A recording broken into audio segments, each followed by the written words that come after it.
County Sheriff's Office have charged 16-year-old Star Grant and 28-year-old Devan Loving with 3 counts of first-degree and 1 count each of felony conspiracy to commit. Star Grant will be charged as an adult. Our team of patrol deputies, detectives, and crime scene investigators have worked through the night and into the day to arrive at this outcome. Authorities tracked down both of them today in Tennessee. Deputies say those cases happened yesterday at a home in Fairview, North Carolina. So a teenager and her boyfriend, who is above age 28, go on the run after terminating her family, mother, dad, and grandmother. Wait till you hear how they got caught, what they were doing when they got caught. Just Fugitive TV. Stay tuned.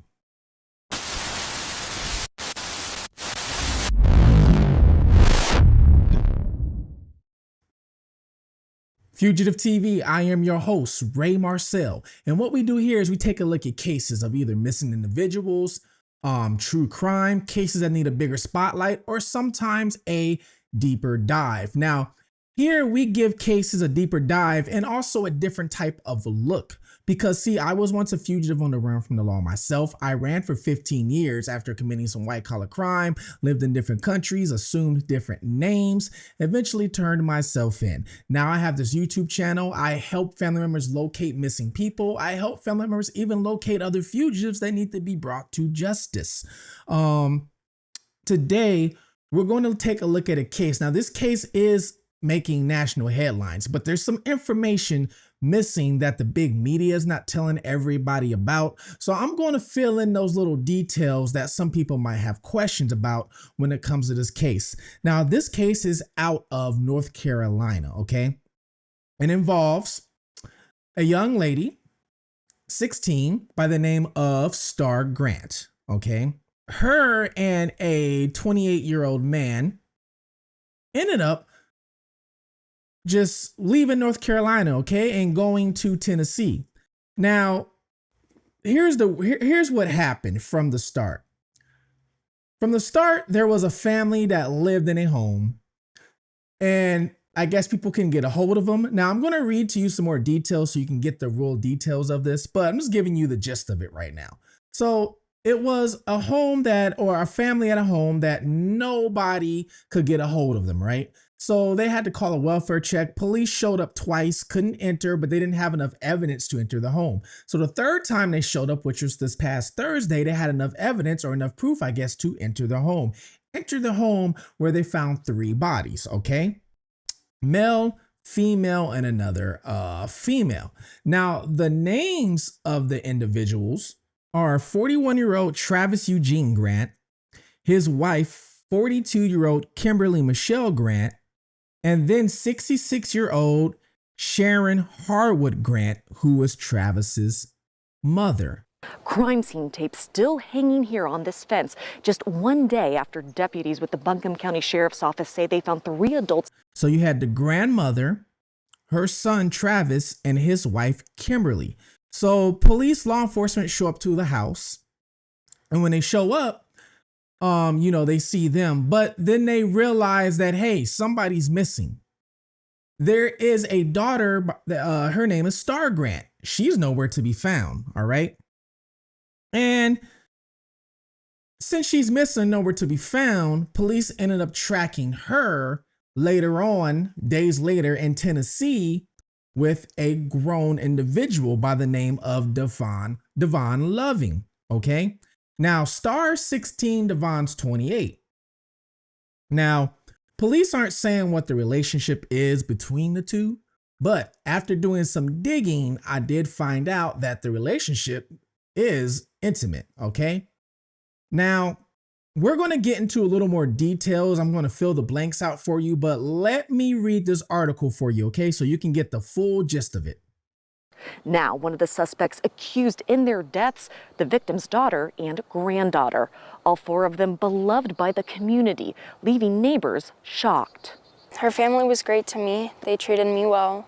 She was an amazing person to me. Sailor Tagner grew up next door to 16-year-old Star Grant and her parents, 41-year-old Travis Grant and 42-year-old Kimberly Grant. They treated me with like I was their own, and it felt awesome. All right, so this is from ABC 13 News. All right, and that is Devan Loving. Now we're going to get into, actually, you know what? Let's go through the pictures right here, right? See what we have. So that's Devan Loving's mugshot. Okay. We're also going to go into his background because I did find some interesting things about the background. Now, this is where it happened at. This is the house it happened at. All right. So it said this is out of Fairview, North Carolina. 3 people were found unalived. Now, in YouTube world, certain words you can't say, like MURDER, red rum, okay? Because I know some people ask, like, how come you don't say that? And other people don't say that. It's because they flag your channel. If your station or your channel is not big, you don't have tons of subscribers, they can flag your video and then your video does not get shown out to the masses. So to keep from your video being flagged, some words you have to dance around. I hate it, but that's what we have to do until our channels get bigger. So please subscribe, hit the notification bell. Help me grow. I'm at 25,000 subscribers. I'm actually one of the fastest growing YouTube channels in the true crime sector. Grown 25,000 subscribers in the past year. So let's get to 30,000 by the time summer's over with. Now, back to this. 3 people were found unalive Thursday evening after deputies responded to a welfare check at a home in Fairview. 2 suspects, including, all right, 16 Star Grant. Now right here, they're not saying her name yet. All right. Who is the daughter of the 2 deceased victims, have been charged with first-degree M. Okay. Red rum, unaliving, whatever you want to say. They're charged with Class A felony that has potential in the state of North Carolina to either get the D penalty. All right. Or life imprisonment. Major John Ledford with the Macomb County Sheriff's Office said during a press conference Friday, May 8th, patrol deputies with the Macomb County Sheriff's Office were called to 18th Ashford around 7:15 p.m. Thursday, May 7th. When they entered the home, they found 3 people deceased. The Sheriff's Office said authorities confirmed the 3 victims were found with GSW wounds, okay? Bullet wounds, all right? The victims were identified as 41-year-old Travis Eugene Grant, 42-year-old Kimberly Michelle Grant, who was his wife, and 66-year-old Sharon Hartwell Grant, who was Travis's mom. Authorities said Travis and Kimberly Grant were married and Sharon Grant was the mother or the grandmother. Detectives later determined that the 16, the teenager Star Grant, who lived at Ashford Drive residence, was missing and unaccounted for. On Friday morning, May 8th, authorities said that a girl was located in Gatlinburg, Tennessee, accompanied by a male. Okay. Star Grant and 28-year-old Devan Loving. The man authorities said she was found in Gatlinburg were identified as suspects. They are both charged with 3 accounts of first-degree unaliving, as well as 1 count each of felony conspiracy to commit the unaliving, meaning they planned it out. And we're going to get into that, okay? We're also going to get into how they got caught and possibly what made them charge them all these charges. Macomb County authorities confirmed during a press conference on Friday, May 8th, Star Grant is the daughter of Travis and Kimberly Grant. Information we have, now here's the key part. Information we have received. She is the daughter of the couple and granddaughter of the older deceased person. Sevier County Sheriff's Office released a mugshot of Loving late Friday. The Tennessee Sheriff's Office said it had no information or mugshot for Grant, citing that she is a juvenile and would be in custody of Sevier Juvenile Detention Center. Well, check this out. We got one here for you right here, okay? Now it says, despite her age, Star will be charged as an adult. So she's going to be charged as an adult. Additionally, the nature of her relationship with Loving is not known at this time. Well, we're going to talk about that relationship because I have read some reports and allegations online what this relationship is. According to court records, Loving has a prior history with law enforcement. In March 2018, he was charged with simple assault. However, the charges were dropped by the district attorney. We're going to get into that because I did a background check on him and I did see that he had charges but during the background check, it didn't show. So I had to actually go into the county records to see what it is. Court records say Star Grant was adopted by the 41-year-old victim Travis Grant in 2019. Previous court records also state that Travis was married twice before, once to one of the other victims, Kimberly Grant, whose records say they divorced in 2004. Let me reread this because that was a little confusing, right? It says court records say Star Grant was adopted by the 41-year-old victim, all right, Travis Grant in 2019.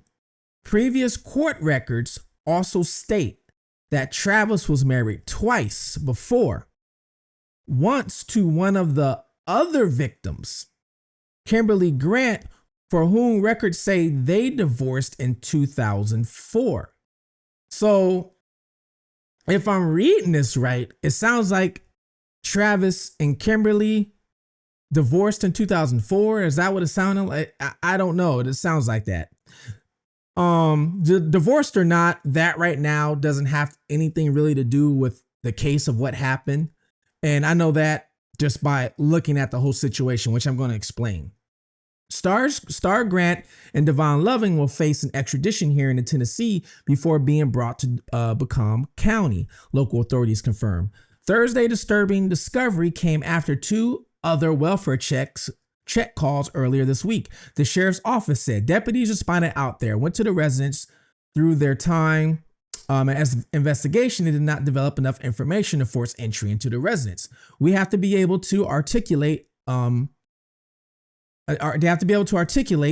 and the information at the time just did not exist. BCSO Captain Dustin Aldridge said during Friday's press conference. So far, it's not clear what the suspects were doing in Tennessee. We're going to talk about that.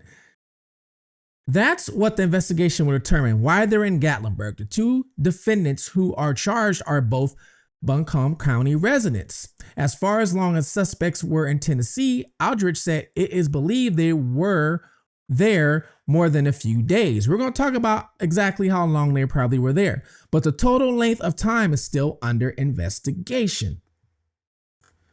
Now, I know reading that was a mouthful. Some of that stuff written out, it didn't really make sense, so I had to even make sense of it myself. But let's break this down easy for you guys and fill in the blanks where the article left off, all right? So there was a welfare check called in from a family member. Not only that, Travis didn't show up to work. Now, they were found Thursday. From what I gathered, was he was missing from work for almost a week. So the law enforcement first approached the house, I believe it was on Monday, okay? So they approached the house on Monday, knocked on the door, and didn't get anything. Now, if he didn't show up to work for at least a week, then maybe the prior Monday is when things could have happened, or that Sunday, all right? You get where I'm going? So maybe a week and a half before they even found him. They also went again, I believe it was Wednesday. So they went on Monday, nobody answered the door. Wednesday, nobody answered the door, and then got enough evidence to finally make forced entry. Now, if they were already passed for about a week and a half, almost 2 weeks, right? Devan Loving, the 28-year-old, he was working, I believe, at Walmart. He also had a job at Lowe's. Now, I don't know if that was a past job. Now, people are saying he didn't show up to work either. So about a week and a half will be that timeline that he didn't show up to work and Travis didn't show up to work, okay? Now, a week and a half, before this Thursday, or I should say last Thursday. So you could say they've been dead for about a week and a half, probably almost even 2 weeks, just depending, okay? And that's just kind of a roundabout timeline from what I found out. Now, how long did Star Grant and Devan pretty much leave and go on a run? That part we don't know.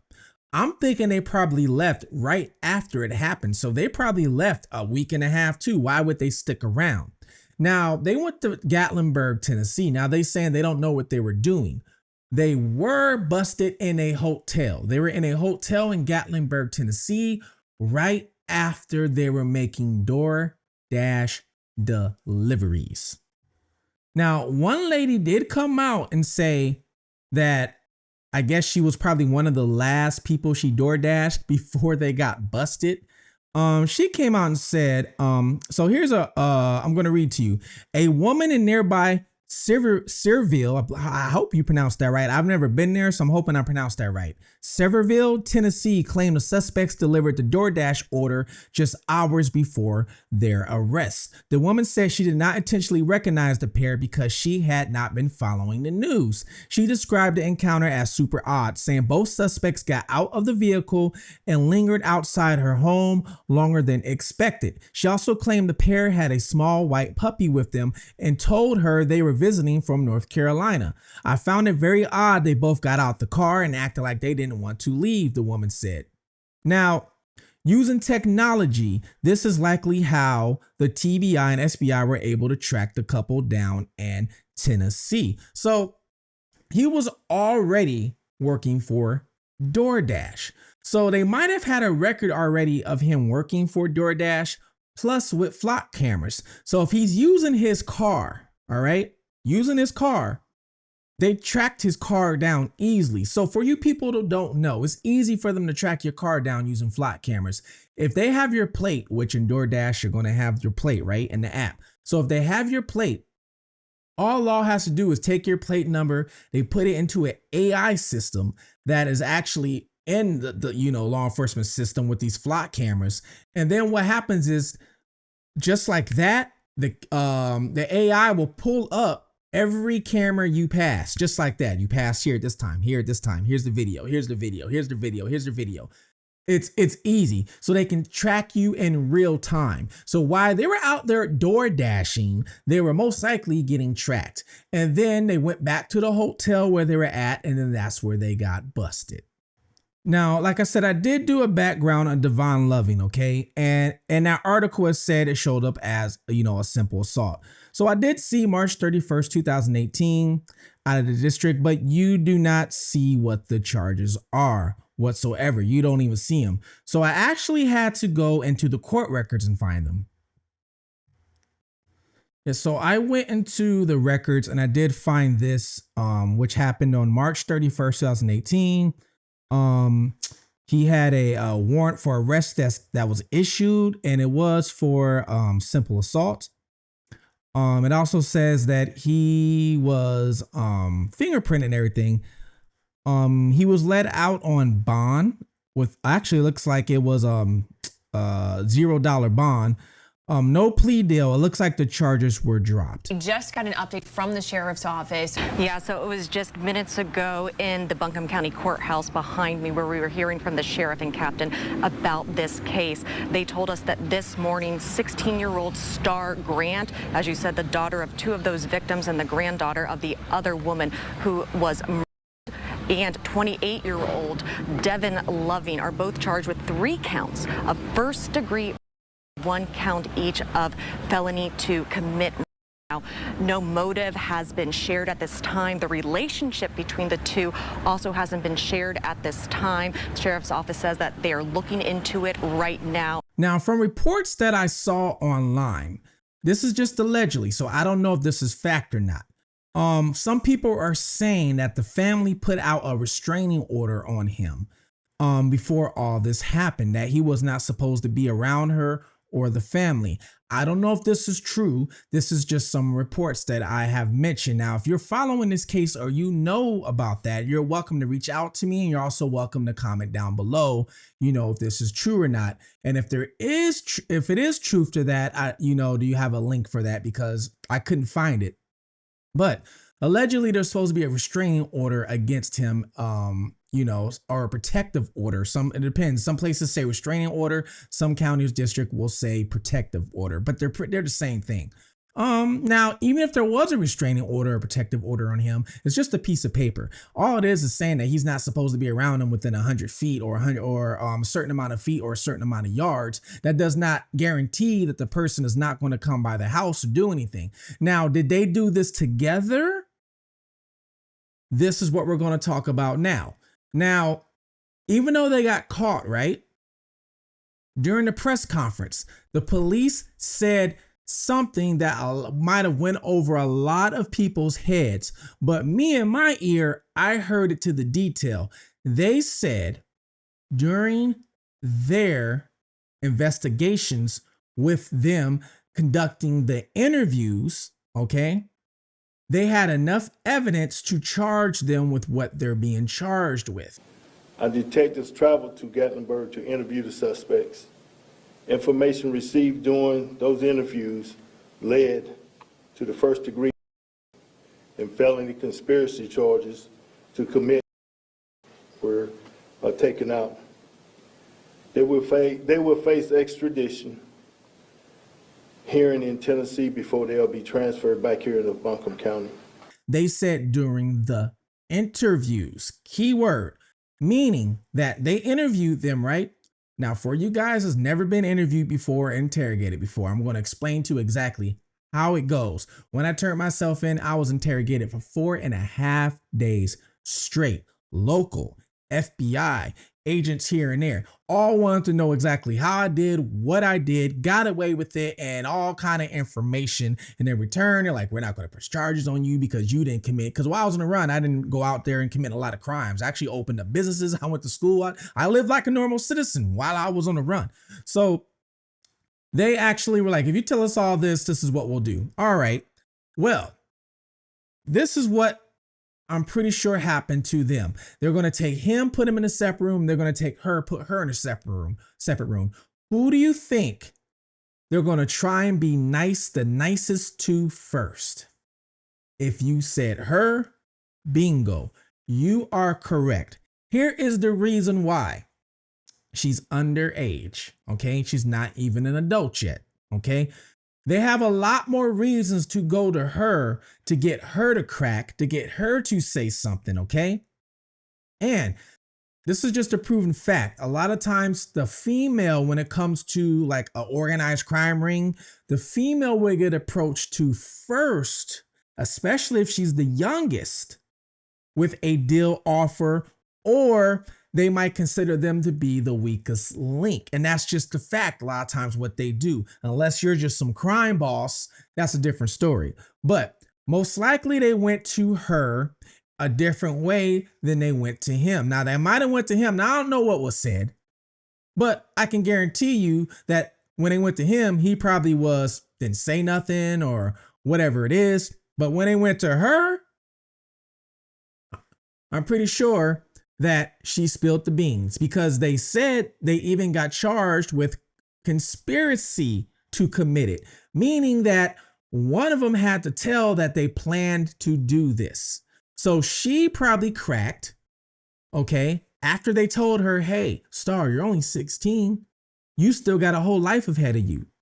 He's probably going to get the D penalty, but you're going to get a lesser sentence, meaning you could probably get out by the time you're 30-something years old and still have a life. Him, no. Do you want to be like that, for the rest of your life like him? And she probably broke down, and they probably, did the guilt trip on her about her mom, her dad, her grandmother, because they can't do a guilt trip on him, but they can do it on her. So she probably broke down crying and then told them everything that happened, okay? And then said, hey, he might have coerced her and things like that. And I'm pretty sure the agents probably were talking to her about that too. Now, from them saying that during their interviews, they got enough information. That was all I had to hear. I was like, all right, bam. One of them told the whole story. All I have to hear. And I'm willing to bet my last dollar it was most likely her. Now, do you think, now they are charging her as an adult, and they might be seeking the D penalty. Do you think, even if she is telling the whole story or cooperating, whatever you want to call it, do you think they should take it light on her? Okay, this is her mom, her father, and their grandmother. It doesn't matter if she's adopted or not. These are still adults who took care of her whole life. So do you think they should take it easy on her? Okay, great question, right? Or do you think she should get the same as him? Because yeah, you're 16. I get it. But at the same time, you're still old enough to know right from wrong. You're still old enough to know that terminating somebody is wrong. You're not supposed to do that. This isn't like driving and getting a speeding ticket. This is a whole different. So let me know below. I'm curious to what you think should happen to her. And then what about him? I mean, we all probably can agree with him, right? He's almost 30 years old. He should definitely know right from wrong. But yeah, let me know what you think about these. And if you have heard of this case and you got any more information, go ahead. You can hit me up. My information is always below in the box, and you can comment below too. I try and respond to everybody's comments. Please comment below where you're watching this from, city, state, and country. All right. So until next time, please take care of one another. Love one another. My condolences go out to the family. Oh man, the whole family. My condolences go out to the family. Rest in peace. Hopefully justice, gets brought for this family, which it should, because both suspects are arrested. Please watch your surroundings. Watch out for your surroundings. Until next time, this is Fugitive TV. Take care. I'm out.